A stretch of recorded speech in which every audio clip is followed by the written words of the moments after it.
de hasard et d'argent, en fait, ce sont des jeux où il est possible de miser de l'argent ou quelque chose de valeur sur un événement dont l'issue est incertaine et repose en tout ou en partie sur le hasard, dans l'espoir d'obtenir une récompense.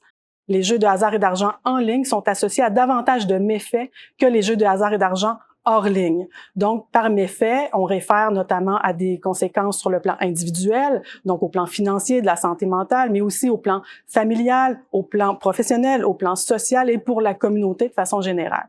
Donc, à titre d'exemple, dans l'enquête qu'on a menée, on a trouvé qu'une personne sur 5, en fait, qui s'adonnait à des jeux de hasard et d'argent en ligne, avaient des habitudes de jeu considérées à risque modéré ou élevé. Donc, en comparaison, en 2018, parmi les Canadiens, ce taux-là était de 1,6 % pour les gens qui jouent à des jeux de hasard et d'argent en ligne et hors ligne.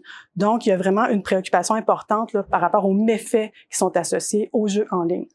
Donc, on a d'abord questionné les gens sur l'exposition à la publicité. Donc, ce qu'on a trouvé, c'est que les gens se sont dit exposés à une moyenne de 11 canaux différents. Donc, par exemple, la télévision, la radio, les sites Internet, les applications de jeux mobiles, etc.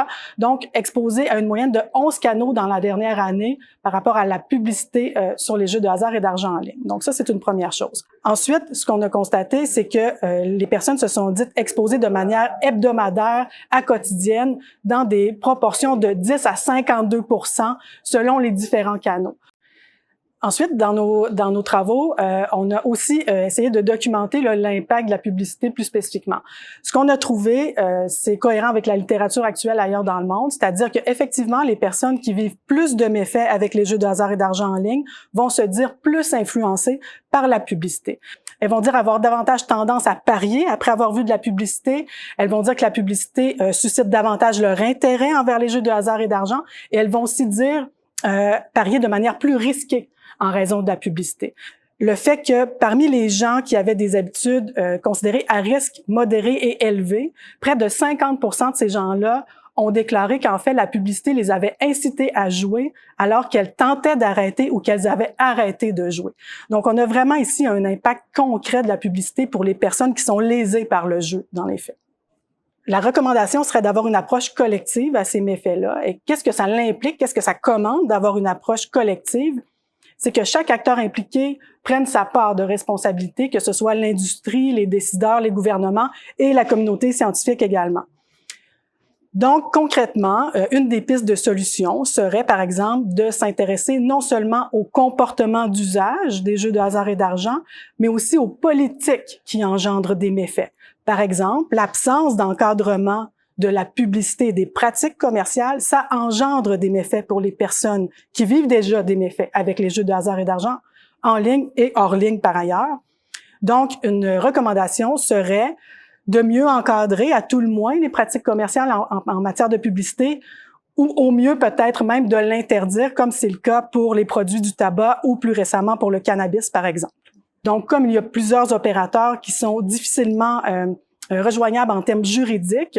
Donc, il serait intéressant là, d'avoir une approche collaborative au plan international pour peut-être poser un cadre qui permettrait de mieux encadrer les pratiques commerciales de ces opérateurs. Donc, le travail social et la criminologie peuvent apporter des contributions très riches à l'étude des jeux de hasard et d'argent. D'abord, elles permettent d'apporter un regard de nature plus structurelle sur les enjeux là, associés aux jeux de hasard et d'argent. Donc, au-delà des enjeux individuels qui sont très importants, ces disciplines-là permettent d'étudier les jeux de hasard et d'argent selon une perspective plus structurelle. Donc, comment les discours, les pratiques, les institutions contribuent parfois au maintien ou même à la création d'un problème social. Je crois que les projets de recherche sont des opportunités de formation très riches pour les étudiants, que ce soit via une implication dans la collecte de données, via la réalisation d'entrevues, de groupes de discussion, la rédaction d'articles scientifiques, de rapports de recherche, l'analyse de données. Donc, vraiment de participer à toutes les phases d'un projet de recherche, je crois que c'est très formateur. Et c'est stimulant pour les chercheurs aussi, bien évidemment. Quelle forme ça peut prendre, cette implication-là? Bien, pour certains étudiants, en fait, c'est l'opportunité de réaliser un projet de mémoire ou de thèse à l'intérieur d'un projet de plus grande envergure. Pour d'autres étudiants, ça va être l'opportunité de faire des premiers pas en recherche, puis peut-être de découvrir là, un intérêt insoupçonné envers un sujet, envers une méthodologie, envers un projet. Donc, vraiment, ça peut prendre plusieurs formes.